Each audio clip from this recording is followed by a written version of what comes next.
Hello everyone, welcome to I exam B students. मेरा नाम है Kailash Tiwari, ex Union Bank of India.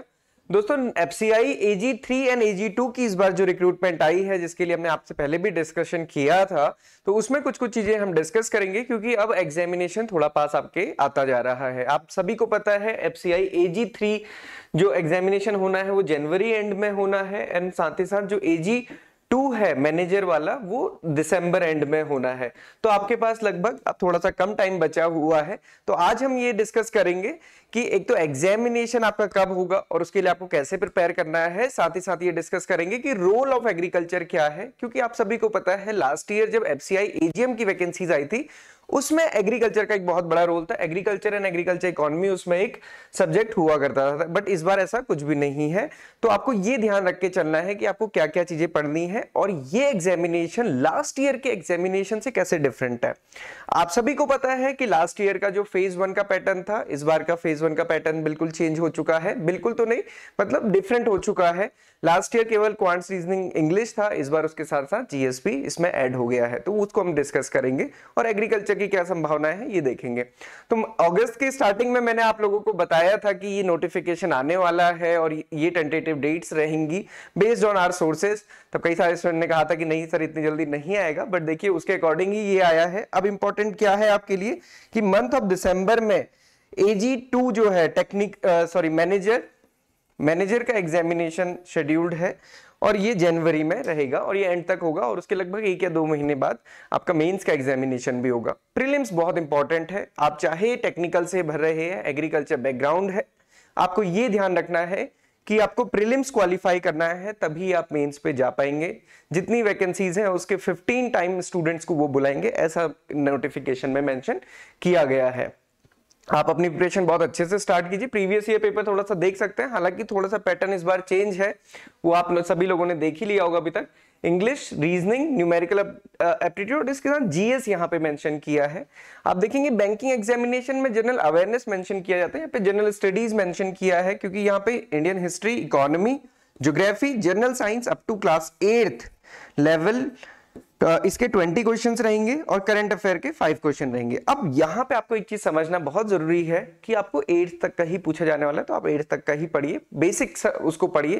थोड़ा सा आप हायर पढ़ सकते हैं, मतलब कहने का मतलब है मैक्सिमम आपको पढ़ना है तो आप 10th तक का पढ़िए, यूपीएससी से कोई लेना देना नहीं है। तो ये जनरल स्टडीज वाला पार्ट है, एसएससी के लिए जो स्टूडेंट प्रिपेयर करते हैं वो इसको भली भांति समझते ही है।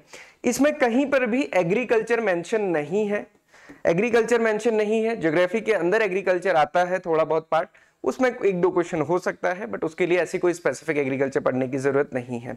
चाहे आप जनरल से इसको फिल कर रहे हैं, चाहे डिपो से आप इसको फिल कर रहे हैं, मूवमेंट से फिल आप कर रहे हैं या फिर टेक्निकल से फिल कर रहे हैं, फेज 1 जो या फिर जिसको आप प्रीलिम्स कहेंगे उसमें एग्रीकल्चर कहीं पे भी कोई सब्जेक्ट नहीं है।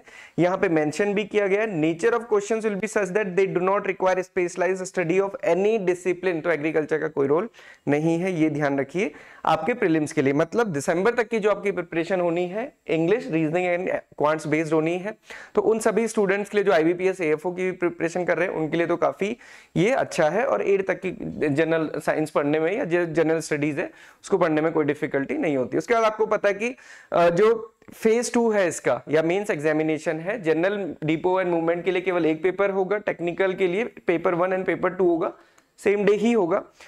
अब यहां पे भी आप देखेंगे तो जो मेंस का एग्जामिनेशन है जनरल, डिपो, मूवमेंट और टेक्निकल के लिए जो पहला पेपर है उसमें इंग्लिश, रीजनिंग, क्वांट्स, उसके साथ साथ जनरल स्टडीज, यहां पे भी एग्रीकल्चर नहीं है।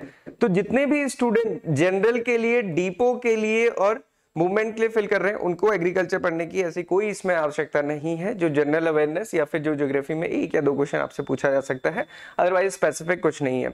अब हम आते हैं टेक्निकल स्टूडेंट्स के लिए, जो जिनका एग्रीकल्चर बैकग्राउंड है या जिन्होंने भी मैनेजर टेक्निकल फिल किया है। देखिए बहुत अच्छी पोस्ट है, आप सभी को पता है। लास्ट ईयर का पेपर जरूर देखिए, आपको हमारी वेबसाइट पे मिल जाएगा। एंड अगर लास्ट ईयर का आप AGM का पेपर भी देखेंगे, क्योंकि पैटर्न बिल्कुल सेम था, यही सिलेबस वहां पे भी मेंशन था, थोड़ा सा यहाँ पे कम किया हुआ है, वहां पे थोड़ा सा ज्यादा था, 1-2 पॉइंट्स एक्स्ट्रा थे हर किसी में, यहाँ पे थोड़ा सा कम है। थोड़ा सा आपको ध्यान देना है कि डिफिकल्टी लेवल थोड़ा सा हायर रहता है, बहुत इजी क्वेश्चन या फिर डायरेक्ट क्वेश्चन नहीं आते हैं, तो थोड़ा सा इसको समझ के पढ़िएगा। जैसे एग्रीकल्चर में भी मेंशन है। अब यहाँ पे क्या ध्यान देने वाली बात है, 60 क्वेश्चंस आपसे पूछे जाने हैं। 60 क्वेश्चंस पूछे जाने हैं, तो ऐसा नहीं है कि आप एक सब्जेक्ट को बहुत स्ट्रेच करके पढ़ लीजिए। होता क्या है मैं आपको बता दूं, जितने भी एग्रीकल्चर स्टूडेंट्स हैं, आप सभी ने एंटोमोलॉजी पढ़ी है, आप सभी का ध्यान एंटोमोलॉजी में रहता है। आपका एंटोमोलॉजी आपने पढ़ लिया, ठीक है, आपने एंटोमोलॉजी के अपने क्वेश्चन सिक्योर कर लिए, बट उसके आगे भी तो आप पढ़िए। आप ये मान के चल सकते हो कि 10 to 15 क्वेश्चन आपको हर एक सेक्शन से इसमें मिलेंगे, 5 सेक्शन से 10 to 15 क्वेश्चन मिलने की उम्मीद रहती है। एंटोमोलॉजी आपका अच्छा है तो ठीक है, आपने 10 to 15 क्वेश्चन सिक्योर कर लिए, बट अगेन कितना ही आप पढ़ लीजिए, वहां पे थोड़ा सा डिफिकल्ट वो ज्यादा ही आता है। मैनेजर में भी हमने देखा था, एंड उसके बाद हमने लास्ट ईयर एजीएम में भी देखा था। 2019 का जो पेपर था उसमें भी थोड़ा सा डिफिकल्टी लेवल था। मतलब कहने का मतलब ये है कि जो एंटोमोलॉजी है वो थोड़ा सा वो क्लासिफिकेशन से लेके या फिर जो इंसेक्ट मॉर्फोलॉजी है, फिजियोलॉजी है, इससे रिलेटेड क्वेश्चन भी पूछते हैं। यहाँ पे इंसेक्टिसाइड क्लासिफिकेशन मेंशन नहीं किया है, एजीएम में वो भी मेंशन था। तो यहाँ पे कहने का मतलब है 60 क्वेश्चंस को आप डिवाइड कीजिए। जब भी आप पढ़ते हैं, जैसे एग्रीकल्चर वाला पार्ट पढ़ रहे हैं, statistics of Indian agriculture, cereals and pulses, food and agriculture microbiology, nutrition, animal and plant, देखिए दोनों ही है। मतलब आपको एनिमल हस्बेंड्री भी पढ़नी है, न्यूट्रिशन के पर्सपेक्टिव में सॉइल साइंस भी आपको पढ़नी है। Post harvest care of serial and pulses, food and protection, इसमें एंटो एंड पैथो दोनों ही आती है। एंटो तो आप यहाँ पे पढ़ ही लेंगे, पैथो आपको एक्स्ट्रा पढ़नी है, एग्रीकल्चर एक्सटेंशन। तो अब आप ये देखिए 10 to 15 क्वेश्चन आपके इससे रहेंगे, ये सारी चीजें भी साथ में प्रिपेयर कीजिए। स्टैटिस्टिक्स ऑफ इंडियन एग्रीकल्चर में क्या आता है, क्या हमारा प्रोडक्शन है, क्या प्रोडक्टिविटी है, किस टाइप से हम प्रोडक्शन करते हैं, ओवरऑल हम कह सकते हैं कि जो डिस्ट्रीब्यूशन है क्रॉपिंग पैटर्न का हमारी कंट्री में कहाँ कैसा है, सीरियल एंड पल्सेस का, ये आपको थोड़ा सा पढ़ना है। देन बायोटेक्नोलॉजी है, इग्नोर नहीं करना है बायोटेक्नोलॉजी को। बायोटेक्नोलॉजी में अभी तक जितने भी क्वेश्चन आए हैं रिलेटिवली इजी होते हैं एज कंपेयर टू एंटोमोलॉजी या फिर बाकी सब्जेक्ट। एंटोमोलॉजी में क्या है, आप सभी को पता है कि बेसिक एंटोमोलॉजी लिखा है, इकोनॉमिक एंटोमोलॉजी लिखा है, बट उसमें वो बहुत स्पेसिफिक होके पूछते हैं। बायोटेक्नोलॉजी में क्या है, अगर उन्होंने माइक्रोब्स लिखा है तो ये डायरेक्ट पूछेंगे। जेनेटिक इंजीनियरिंग लिखा है या बायोटेक्नोलॉजिकल प्रिंसिपल लिखा है तो पीसीआर से क्वेश्चन डायरेक्ट होंगे। आप सभी को पता है पीसीआर के स्टेप्स में डायरेक्ट क्वेश्चन होंगे।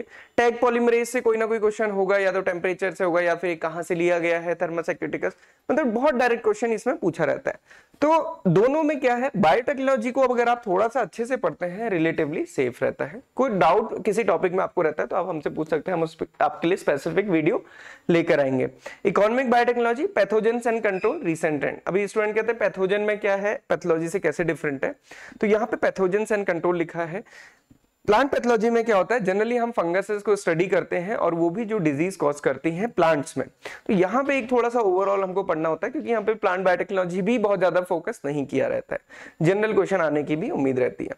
बट रिलेटिवली मैं आपको कहूंगा बायोटेक्नोलॉजी ईजी होता है एज कंपेयर टू एंटोमोलॉजी। ये मत कहिएगा कि सर आपका बैकग्राउंड बायोटेक्नोलॉजी या फिर जेनेटिक्स प्लांट ब्रीडिंग है तो आपको ईजी लगता है, ऐसा नहीं है। डायरेक्ट क्वेश्चन आता है वो हर किसी को पता, भी पीसीआर से कोई डायरेक्ट क्वेश्चन आएगा तो वो आप भी उतना ही समझते हैं। केमिस्ट्री है, केमिस्ट्री यहाँ पे लिखा तो बेसिक रहता है, बट हमने देखा है कि 10th से ज्यादा वो 12th तक के भी पूछ लेते हैं। तो आप basics of alkene, alkyne, alkenes पढ़ने के बाद थोड़ा बहुत उसकी हायर स्टडी भी कर सकते हैं।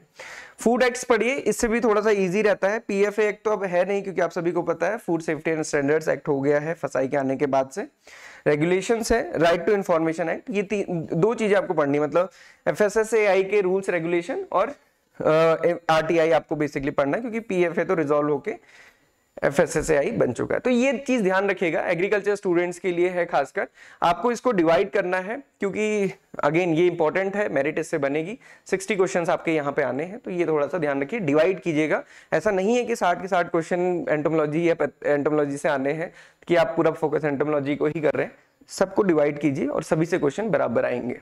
ओके, होता यही है जनरली, क्योंकि हमने पढ़ा होता है तो हमको लगता है कि इसको हम ज्यादा पढ़ लेते हैं, है ना। अब आप AG3 भी देखेंगे तो इसमें भी कोई डिफरेंस नहीं है, कोई डिफरेंस नहीं है। लास्ट ईयर या जो लास्ट टाइम पेपर होता था उसमें केवल reasoning, English and numerical aptitude, quants, reasoning, English ही आता था। जीएस इस बार ऐड हुआ है नया। ओके, तो ये थोड़ा सा डिफरेंस है लास्ट टाइम के उसमें। मेंस भी आप देखेंगे अगेन सेम है, सारी चीजें सेम है। एफसीआई AG3 टेक्निकल का जो पेपर 2 होगा वो थोड़ा सा यहाँ पे डिफरेंट है, यहाँ पे एग्रीकल्चर पूछा जाएगा और बाकी आप इन दोनों में से जो भी सेलेक्ट करते हैं, बॉटनी, जूलॉजी या फिर केमिस्ट्री एंड फिजिक्स, ये तो आपका कॉमन रहेगा। इसमें भी आप देखेंगे तो स्टैटिस्टिक्स है, एलिमेंट्री एंटोमोलॉजी है, प्रोटेक्शन है, एग्रीकल्चर इकोनॉमिक्स है। तो इतना ही आपको पढ़ना है। एग्रीकल्चर इकोनॉमिक्स में भी वो वाला पढ़िएगा जो इन्होंने अपने ईजीएम में मेंशन किया था, उसके कुछ टॉपिक आपको कंफर्टेबल रहेंगे। तो ये group A and group B है, इसके अकॉर्डिंग आप अपनी प्रिपरेशन कर सकते हैं। ये काफी बेसिक आने की उम्मीद होती है, बेसिक ही इसमें आता है, तो इसको थोड़ा सा आप अच्छे से चल सकते हैं। कट ऑफ को अभी तक कई सारे स्टूडेंट ने कहा कि सर कट ऑफ डिस्कस कीजिए, क्योंकि मैं आपको बताऊं कट ऑफ पे ज्यादा डिस्कशन करके फायदा नहीं होता, और इस बार भी ज्यादा फायदा नहीं है, क्योंकि लास्ट ईयर का जो पेपर पैटर्न था वो डिफरेंट था। वहां पे क्वांट्स, रीजनिंग एंड इंग्लिश थी 100 मार्क्स की। इस बार आपको पता है कि इसमें जीएस ऐड हो गया है, तो अगेन ये थोड़ा सा डिफरेंट है। अब ये लास्ट टाइम की कट ऑफ थी AG3 के लिए, ये मैनेजर के लिए थी। अब इसके बेसिस में हम क्या ही इंटरप्रिटेशन निकाल पाएंगे, क्योंकि ये लास्ट ईयर की थी। बट ओवरऑल आप ये देख सकते हो कि कंपटीशन लेवल, मतलब इतना मार्क्स बच्चे इसमें लेकर आए थे आउट ऑफ 100, तो आप ये देख सकते हो कि लास्ट ईयर का जो पेपर था उसके अकॉर्डिंग स्टूडेंट्स के ये मार्क्स आए थे। बट आपको ये ध्यान में रखना है कि डेफिनेटली कंपटीशन होता है, हायर कंपटीशन ही होता है एफसीआई में, क्योंकि बहुत बड़ी एलिजिबिलिटी होती है, नंबर ऑफ वैकेंसीज भी ज्यादा होती हैं। साथ ही साथ जो एग्रीकल्चर स्टूडेंट्स हैं, टेक्निकल स्टूडेंट्स हैं, आप भी ये देख लीजिए कि क्वांट्स, रीजनिंग, इंग्लिश को आपको बहुत अच्छे से करना है। कल हमने एएफओ के लिए भी डिस्कस किया था, सिमिलरली आज भी आप प्रीलिम्स को बहुत अच्छे से फोकस कीजिए, आपके एक साथ ही दोनों कोर्सेज क्लियर हो जाएंगे। सो ये एग्जाम में भी ऑफर चल रहा है, आप कोई भी प्रिपरेशन करना चाहते हैं तो आप कोर्स ले सकते हैं। बट उससे पहले मैं आपको सजेस्ट करूंगा, सबसे पहले किसी भी एग्जामिनेशन की प्रिपरेशन करने से पहले उसका प्रीवियस ईयर पेपर देखिए, सिलेबस पकड़िए, प्रीवियस ईयर पेपर के अकॉर्डिंग समझिए कि सिलेबस में कहाँ कौन सा टॉपिक कितना पूछा गया है, क्या प्रोपोर्शन रहा है। उसके बाद अपनी प्रिपरेशन सोर्सेस के अकॉर्डिंग कीजिए। टारगेटेड स्टडीज रहेगी तो ज्यादा फायदा होगा। कहने का मतलब क्या है कि एक बार जब आपने सोर्स फिक्स कर लिया, फिर आप उससे पढ़िए, बहुत ज्यादा इधर उधर मत घूमिए। कंटेंट बहुत ज्यादा होता है, कंटेंट की कोई कमी नहीं, अपार है। कमी किस चीज की होती है? पढ़ने की। सो आपको बहुत अच्छे से पढ़ना है, एंड आई होप कि आप इसके लिए बहुत अच्छे से पढ़ेंगे, क्योंकि दोनों एग्जामिनेशन साथ में ही है, एग्रीकल्चर स्टूडेंट्स के लिए खासकर। So this is all for today. कोई भी डाउट, क्वेरी, क्वेश्चन है आप मुझसे पूछ सकते हैं। Thank you everyone for watching this video.